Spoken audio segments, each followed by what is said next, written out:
Well, hello. Here we are again for another installment of Tim and Wendy's Appalachian Adventures. So it's June the 7th and it is about 1:40. We got a shuttle ride with Bill to Max Patch. So we hiked up the little access trail to the top of Max Patch, and this is what we see. So there's the White Blazes. It's about a 26-mile trip. We're hiking until Friday, get through Hot Springs tomorrow, and see what happens.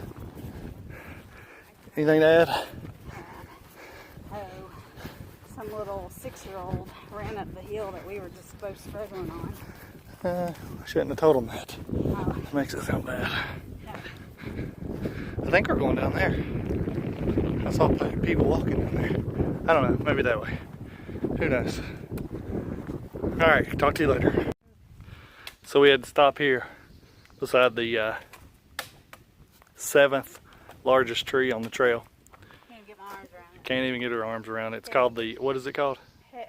Heifer. Heifer. That's a heifer oak because mini heifer. it's if you look up there, the pattern of the leaves looks like a cow. So anyways, Calf. Heifer's a calf. Cow. A cow, like moo. Hiking on. Look how skinny it gets up top. Well, we have struck jackpot again. This tree is the largest evergreen, not the largest. This is the third largest evergreen Wood tree. from within a 30-mile radius of Hot Springs that has the most mushrooms on it. You should look it up. It's on Wikipedia. If it isn't, we're going to put it on there. It's a big tree. But it's really not that tall. Dead. It's dead. Those mushrooms like it. Like it a lot. Mushrooms are sucking the life out of it.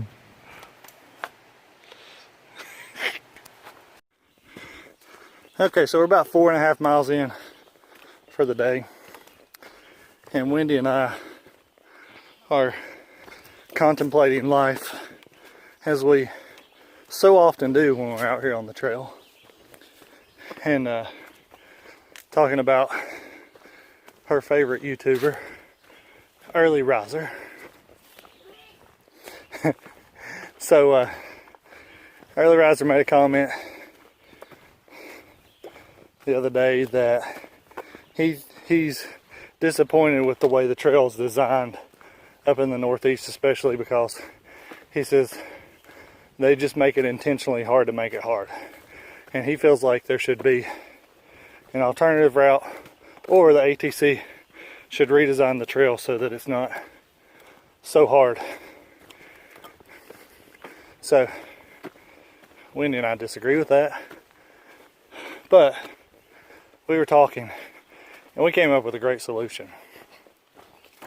We feel like, and when we get back home, we're going to do this. We're going to put together a petition and see if we can't petition the ATC to put a canopy over the trail, the whole trail, and bug net or Bug net, yeah. screen it in. Of course. Yeah, screen it in or Air put. conditioning could be nice too. That Just might. every 3 miles. Okay, gotcha.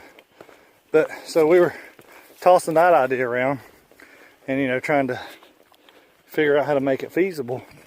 And we thought, those little canopy things that you walk under when you go to an airport and you have to walk out on the tarmac to the small planes. Those little things, they just have a canopy over the top, and you could easily put bug netting down the sides. And I think, as I'm recording this, I just happen to think, like for the parts, like the 3-mile parts that Wendy was talking about, where she wanted to put air conditioning in, we could do like jetways. And the sides, huh? The whole thing. That's exactly what I'm thinking. Well, not the whole thing. No, we'll just stand in one spot and let the trail pass us by. Oh, or we could do like escalator, moving walkways. Walking, yes. So I think we need to get with the airline industry, the airport industry, and try to maybe adopt some of their technology for out here on this trail to make it easier, better, accessible to everyone. We'll talk more later.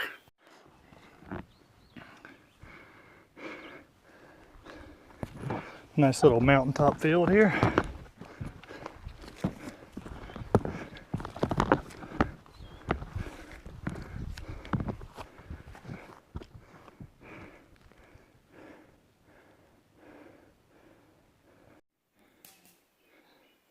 So here's our campsite for the evening. Right there's the trail. We came from that way. That's going north.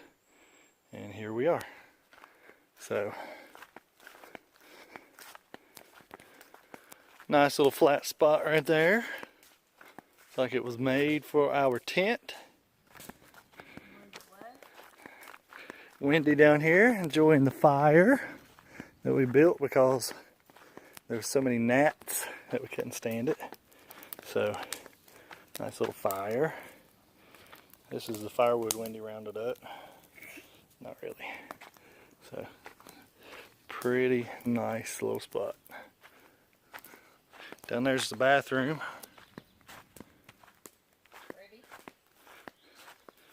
Over there's our rope for our food to hang tonight.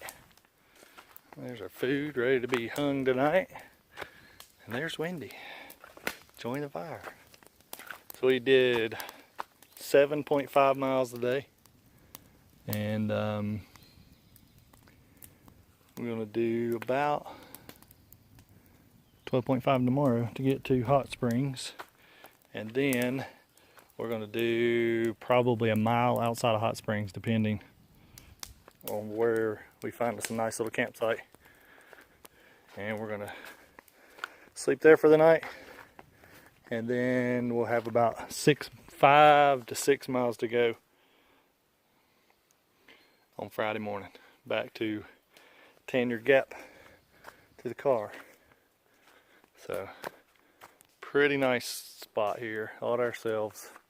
The shelter is about half a mile back south, so there was about 5 people there, so we just kept coming, and this is nice. So anything you want to add?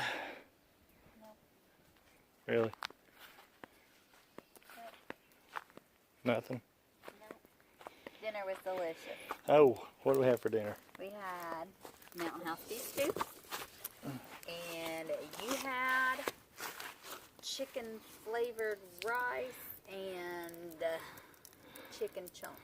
Yeah. So it was lots of chicken for you. It was good. Yeah. Delish. With a side of water. Although it was not hot dogs. No, no hot dogs. So I was listening to a book for a few minutes earlier, and they mentioned having hot dogs, and it's made me want hot dogs. That's when we had to stop. Oh, these gnats are nasty. I'm going to go back in the tent. All right then, Suffocate. we will come back tomorrow, and we'll be hiking on. So first thing in the morning, we got to climb Bluff Mountain. It's about 1,000 feet climb. So straight out of the tent, up the mountain. See you tomorrow. Well, good morning. It is Thursday, June 8th, and little stream. I know Wendy's excited because today is Early Riser Summit Day. I think they're going to shut the trail down after today.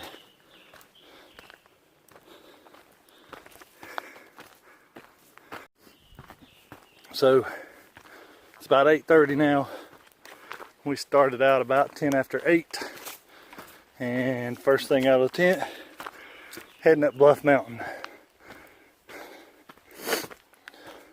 So we walked a little ways, and Wendy led, and I was behind, and she kept trying to get me to go ahead of her.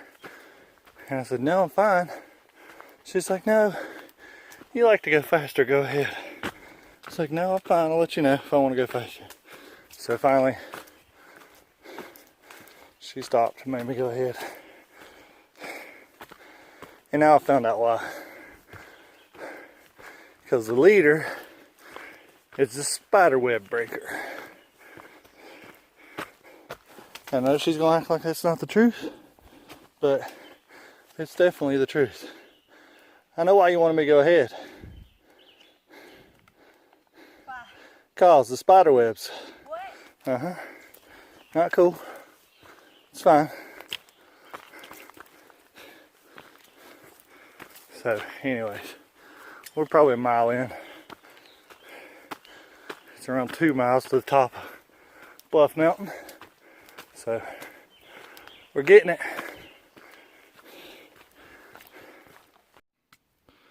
So this is called Great Indian Rock. And as you can see, it's hidden under the mountain here. But many Indians have taken shelter under Great Indian Rock. So legend has it that there was a tribe of Indians back in 1600s, I think it was. There was a tornado coming through this area, and it was before Jim Cantori and the Weather Channel. So you know, there's no TV footage of it or anything. But this tornado had been moving up the mountain, and back then the Indians had pigeons they used to send messages. So one group of Indians on the lower side of the mountain sent a pigeon out with a message to let the other group of Indians know that was up here on the mountain that the tornado was coming. And legend goes that these Indians are running, and there's something like 10 or 11 of them. They're on like a hunting expedition or something. That's the reason they were up here by themselves. But they were running, and they could hear the tornado coming up the mountain behind them. And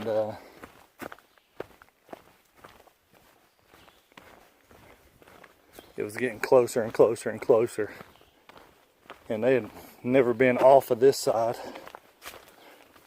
of the mountain. But they were coming down thinking that, you know, of course they can run down the mountain faster, they can run up. So they went down trying to get away from the tornado. And they're sliding down the hill, and they come to that rock, which is like a little cave. And they all jumped inside.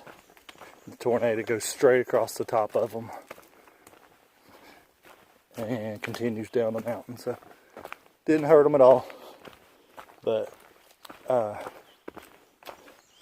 cool thing about the whole thing is the tornado actually cleared a path for miles and miles and miles. And you know today how when we have power lines up, they have the helicopters that come in and cut out the power line rows about every, I don't know, 10 or 15 years, so the trees and stuff don't grow up into the power lines. Well, you know, at that point, the Indians had just developed their own power line system, which it wasn't electricity, it was more for communication, like phone line. As a matter of fact, I think one of those Indians later developed one of the telephone companies, Bell, I don't know exactly, but anyways, they had their line they had put up. And, you know, it was always a big problem of trees falling on their lines and knocking them down. So the cool thing is, when that tornado came through, it cleared a nice line through, and they rerouted their, they didn't call it telephone, but I don't know the Indian word for it, but they rerouted their telephone lines to that clearing.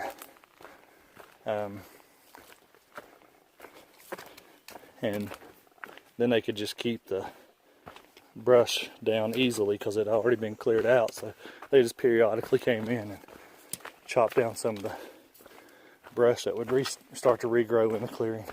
So that was their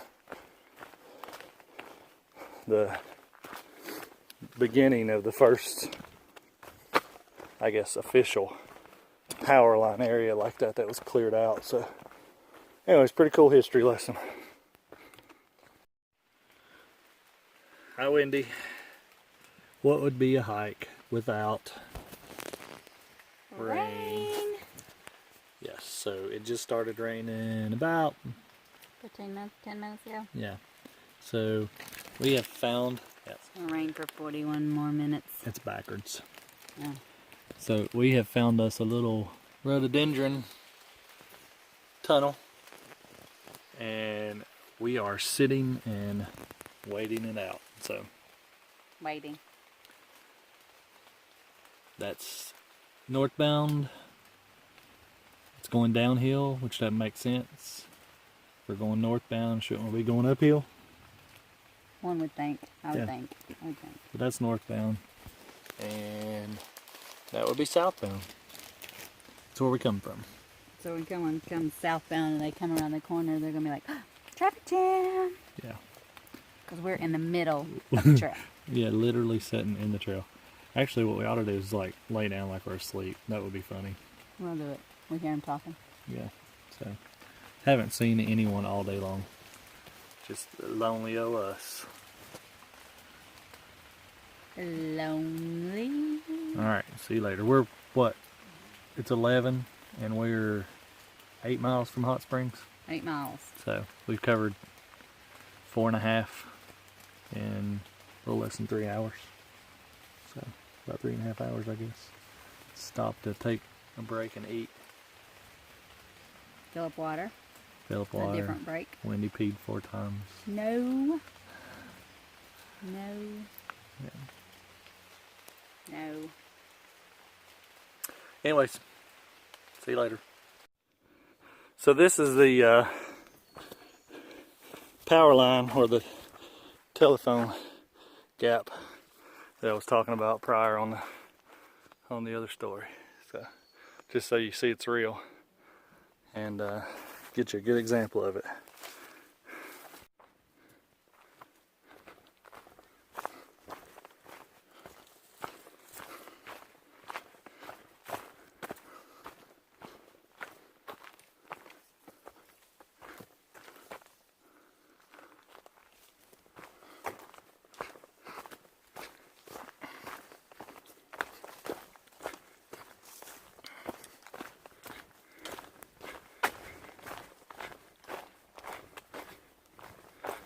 Pretty nice views from this part of the trail. We're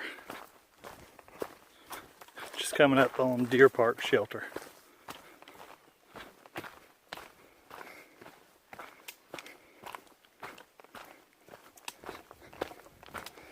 And I will say that from Garenflow Gap to here, the blazing is almost non-existent, especially northbound. Occasionally, maybe every third or half a mile, you can look southbound and find one, but I think I've seen one probably in the last mile. At one point we stopped and actually went out ahead. Wasn't no use in both of us double walking, and went probably a quarter or a third of a mile until I actually found a blaze to confirm we were on the right trail. And it was actually southbound. I had to turn around to find it. So, and normally, I mean, you know, you see the trail is well worn, so you're normally not worried about being off the trail as long as you're on a nice worn trail like this. But there have been tons of trails going off to the side. There's like Shut-In Trail and Rockledge Trail, and I don't know their names, but there's tons of them. So I'll make sure I'm walking the right spot. So coming off Deer Park Mountain into Hot Springs. My goodness, that is a 2.5, maybe 3 mile downhill, and it's just relentless. My knees hurt. I would rather go up twice as much.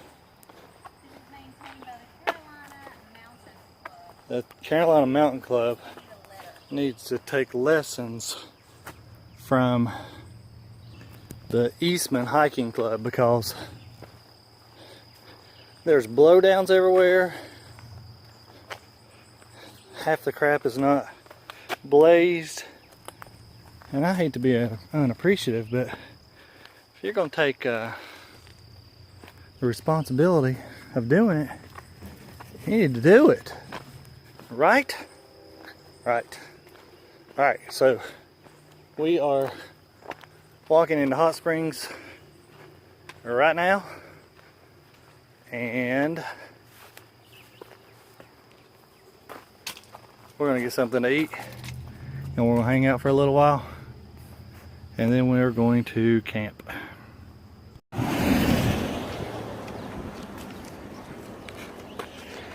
So we came from that way, and we're going this way.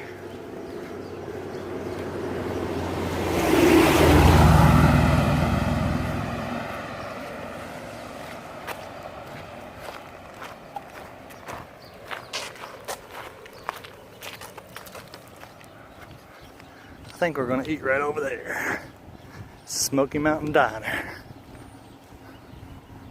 Check it out. So town, straight down that way, and where you can see that train crossing, it's pretty much the end of town.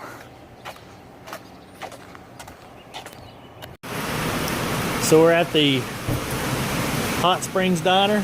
Restaurant Smoky Mountain Diner. Smoky Mountain Diner. And we finished eating and we come out, and of course it's pouring rain because You're hiking. We were ready to go hiking. exactly. So if you have a drought in your area and you need rain, call us. We'll come hike and bring rain. These are the biggest blazes I've ever seen. But it makes it easy to follow.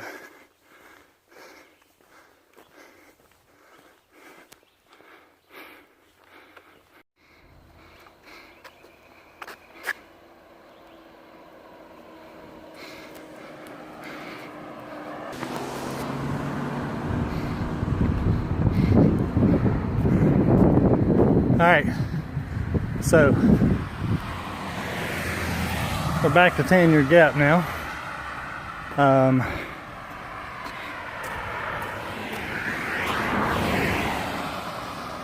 That was what we were dealing with when we were sitting on the porch, and it poured rain for a while. So once again, we decided we were not coming to hike in the pouring rain. So we walked to our car, which is right up there, 5 miles up the road. All right.